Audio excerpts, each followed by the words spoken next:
আমি যে কথা বলছিলাম যে রিসার্চ, ইনভেনশন বা ইনোভেশন রিলেটেড অ্যাক্টিভিটিস এক ধরনের কার্যক্রম, আবার আফটার রিসার্চ অ্যান্ড ইনভেনশন যে অ্যাক্টিভিটিস সেটা ভিন্ন ধরনের কার্যক্রম। কিন্তু এই দুইটার একটা সমন্বয় দরকার। তার কারণটা কি খেয়াল করে দেখেন, বাংলাদেশে এই যে উপদেষ্টা মহোদয় যে কথা বললেন যে বাংলাদেশে বেকার আছে 1,80,00,000, যদি অন্যান্য হিসেব অনুযায়ী এর চেয়ে আরও বেশি বেকার, এবং সেই জায়গায় শিক্ষিত মানে গ্রাজুয়েট বেকার আছে 26 লক্ষের উপরে। অর্থাৎ এই যে মানুষগুলো বেকার মানে হচ্ছে গিয়ে এরা হলো গিয়ে আনইউজড রিসোর্স, ঠিক আছে? এই রিসোর্সকে আমরা প্রপারলি ইউটিলাইজ করতে পারতেছি না।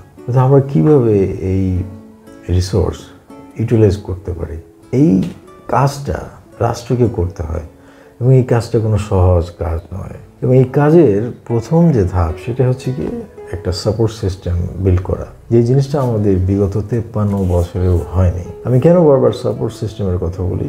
একটা সাপোর্ট সিস্টেম যে কোনো পরিস্থিতির ফুল পিকচারটা শো করতে সহযোগিতা করে। আমরা এই ফুল পিকচারটা না দেখতে পারার কারণে আমরা সঠিক সিদ্ধান্ত গ্রহণ করতে পারি না। এই ফুল পিকচার দেখতে না পারার কারণে আমরা অধিকাংশ ব্যক্তি ব্যর্থ হয়ে যায়। ফুল পিকচার দেখতে না পারার কারণে আমাদের ম্যাক্সিমাম ইনিশিয়েটিভ ভুল পথে পরিচালিত হয়। কারণ আমরা যদি ফুল পিকচার দেখতে পারতাম তাহলে আমরা যে চ্যালেঞ্জগুলো আমাদের ফেস করতে হবে সেইটার মোকাবেলায় আমরা ইনিশিয়েটিভ নিয়ে বা তার প্রস্তুতি নিয়ে একটা উদ্যোগ গ্রহণ করতে পারতাম। আমরা খুব আর্লি স্টেজে অনুধাবন করতে পারতাম যে আমি এই উদ্যোগ নিয়ে বেশি দূর আগাতে পারবো কি পারবো না, বা সত্যিকার অর্থে আমার সম্ভাবনা কতটুকু।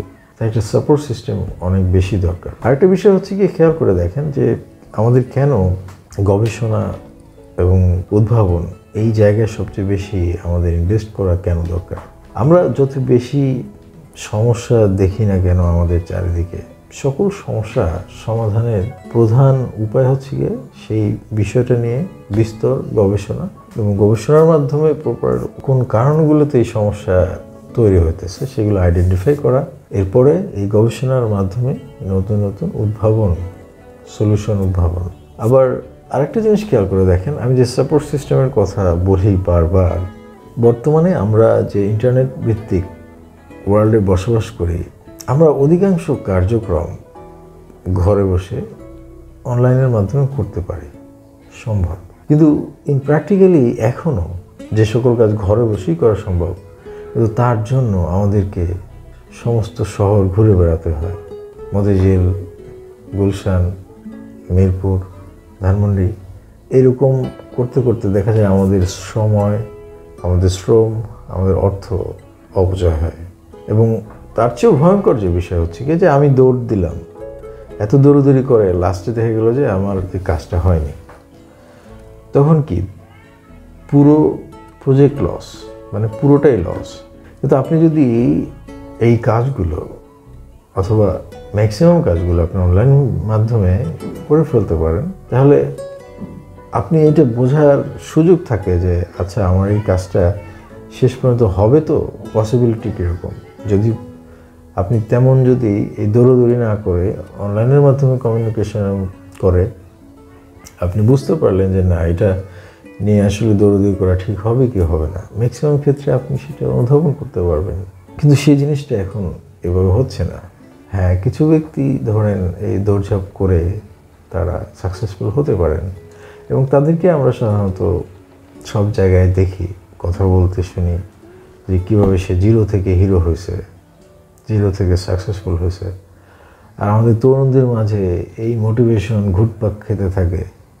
বাস্তবতা উপলব্ধি করতে না পারার কারণে তারাও ভাবে যে এরাও জিরো থেকে সাকসেসফুল হতে পারবে। আমি এটা বলছি না যে কেউ জিরো থেকে সাকসেসফুল হতে পারবে না, আমি এটা বলছি না। আমি বলছি যে আমাদের এটা উপলব্ধি করতে হবে, আপনি যে জিরো থেকে সাকসেসফুল হবেন সেই জন্য আপনি যে পরিশ্রমটা করবেন, আপনি ডিটারমাইন্ড পরিশ্রম করার জন্য, এবং আপনি হয়তো প্রচেষ্টা চালান, তো আপনি একটা জায়গায় গিয়ে আটকে যান। কেন আপনি আটকে যান, এই জিনিসটা আমাদের বুঝতে হবে। আমাদের যে একটা সাপোর্ট সিস্টেম দরকার, যেটা এই 53 বছরেও আমরা তৈরি করতে পারি না, এই সাপোর্ট সিস্টেমটা যে এক্সিস্ট করে না এটা আমাদের বুঝতে হবে। আপনি পরিশ্রম করবেন, আপনি ডিটারমাইন্ড পরিশ্রম করার জন্য, কিন্তু আপনি পরিশ্রমটা কোথায় করবেন? আপনাকে তো ফুল পিকচারটা দেখতে হবে। আপনার ডেস্টিনেশনটা তো আগে ফিক্স করতে হবে। আপনি যদি ফুল পিকচারটা নাই দেখেন, আপনি ডেস্টিনেশনটা কীভাবে ফিক্স করবেন? অনিশ্চিত এক যাত্রা করতে করতে কোনো একটা জায়গায় আপনি আটকে যাবেন। কিন্তু আপনি যদি শুরুতেই ফুল পিকচারটা দেখতেন, তাহলে হয়তো আপনি এই জার্নিতে কী কী চ্যালেঞ্জ আমাকে ফেস করতে হবে সেজন্য আপনি আগে প্রস্তুতি নিতে পারেন। কিন্তু সেই সুযোগটা তো এখন নেই, যার কারণে আমাদের অধিকাংশ শ্রম, অর্থ, সময় অপচয় হয়ে যাচ্ছে, যেগুলো কোনো কাজে আসছে না। অথচ একটা সাপোর্ট সিস্টেম যদি এক্সিস্ট করতো, তাহলে আমাদের মোস্ট অফ দ্য এফোর্ট এবং রিসোর্সকে আমরা প্রোডাক্টিভ এবং ইউজফুল হিসেবে কাউন্ট করতে পারতাম। কিন্তু সেটা এই মুহূর্তে হচ্ছে না। আমি যদি বলি যে আমি এক সপ্তাহ ফ্রি আছি, আমি কিছু একটা ভালো কিছু করতে চাই, আমি হয়তো কোনো একটা মানবতার একটা কাজে ভলান্টারি করতে পারবো। কিন্তু সবাই ভলান্টিয়ার হয়ে তো রাষ্ট্রের মানে অর্থনীতিতে বিশেষ ভূমিকা রাখা সম্ভব না। কিন্তু আমরা আমাদের ফ্রি টাইমটাকে প্রপারলি ইউটিলাইজ যদি করতে পারতাম, এমন একটা কাজে ইনভলভ হয় যেটা আমার পার্সোনাল একটা এক্সপিরিয়েন্স তৈরি হবে, আমি একটা জিনিস সম্পর্কে জানতে পারবো, আবার অ্যাট দ্য সেম টাইম আমার একটা সোশ্যাল কন্ট্রিবিউশন হবে। শুধু তাই না, আমার কিছু ইনকামও হবে। তো সেই সুযোগটা তো এখন নেই। আপনি চাইলেই পারবেন না। হ্যাঁ, আপনি 2-1 হয়তো এই সুযোগ আছে বা করে, কিন্তু আমি যদি বলি যে ইন জেনারেল সেন্স সবার জন্য কি এই সুযোগটা আছে যে আমার এই সময় আছে, আমি এটাকে ইউটিলাইজ করতে চাই? সেই সুযোগটা তো এক্সিস্ট করছে না। কেন এক্সিস্ট করছে না? কারণ আমাদের কোনো সাপোর্ট সিস্টেম নাই। এমন একটা সাপোর্ট সিস্টেম আমাদের প্রয়োজন। যতদিন পর্যন্ত আমরা সেই সাপোর্ট সিস্টেমটা বিল্ড করতে না পারব, আমরা চাইলেও আমাদের রিসোর্সগুলোকে প্রপারলি ইউটিলাইজ করতে পারবো না। আর এই কাজটা করার জন্য সবার আগে এগিয়ে আসা দরকার রাষ্ট্রের। কারণ এটা রাষ্ট্রের জন্য সবচেয়ে গুরুত্বপূর্ণ একটি কাজ, একটা সাপোর্ট সিস্টেম বিল্ড করা। 53 বছরেও যথেষ্ট জ্ঞানী ব্যক্তি থাকা সত্ত্বেও এই দেশে আমরা এটা উপলব্ধি করতে পারি না। আমরা এক্স্যাক্টলি জানি না আমাদের চ্যালেঞ্জ বা প্রবলেমগুলো কী। কিন্তু যতদিন পর্যন্ত আমরা প্রবলেম বা চ্যালেঞ্জগুলো কী এটা না জানতে পারবো, আমরা কীভাবে সমাধানের চিন্তা করবো? তার কারণ প্রবলেম আইডেন্টিফাই করা হচ্ছে কি সমাধানের প্রথম ধাপ। কারণ আপনি যদি কোনো একটা সমস্যা নাই জানেন যে এটা এক্সিস্ট করে, তাহলে আপনার মস্তিষ্ক তো কিসের সমাধানের চিন্তা ভাবনা করবে, তাই না? প্রবলেমটা জানাটা সবার আগে। তো আমাদের বিষয়টা উপলব্ধি করতে হবে যে একটা রাষ্ট্রের জন্য গবেষণা এবং উদ্ভাবন কতটা গুরুত্বপূর্ণ। আমাদের এই ধারণা রাখতে হবে যে আমাদের একটা সাপোর্ট সিস্টেম দরকার। এছাড়া আমরা সকলে প্রোডাক্টিভ মানে অ্যাক্টিভ থাকতে পারবো না। বেকার এর সংখ্যা বাড়তেই থাকবে, সমাজে অস্থিরতা আরও বেড়ে যাবে, মানুষের অশান্তি বেড়ে যাবে, শান্তির পরিমাণ কমে যাবে এবং সমাজ আরও বেশি অস্থিতিশীল হয়ে যাবে।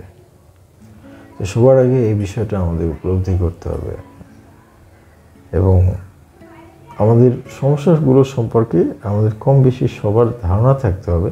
সমাধান আমরা করতে পারি কি পারি না, নিজেদেরকে কোয়ালিফাইড ভাবি কি ভাবি না, এটা পরের কথা। বাট সমস্যা সম্পর্কে আমাদের ধারণা রাখতে হবে এবং এটা এতটাই গুরুত্বপূর্ণ এবং ইন্টারেস্টিং ব্যাপার হচ্ছে যে আমরা যদি সমস্যা সম্পর্কে ধারণা রাখি, আমরা নিজেরাও জানি না কখন আমাদের যে কোনো একজনের ব্যক্তি থেকে একটা বেটার সমাধান চলে আসতে পারে। আর যদি প্রপার সাপোর্ট সিস্টেম এক্সিস্ট করে, একজন অজপাড়া গায়ের একজন সিম্পল মানুষ যার কোনো প্রোফাইল নাই, যার কোনো ব্যাকগ্রাউন্ড নাই, তার পক্ষেও একটা বড় সমস্যার সমাধানের প্রাথমিক আইডিয়াটা উদ্ভাবন করা সম্ভব বা তার মাথায় চলে আসতে পারে এবং সেই সমাধানটাতে কাজে লাগাইতে হয়, তাই না?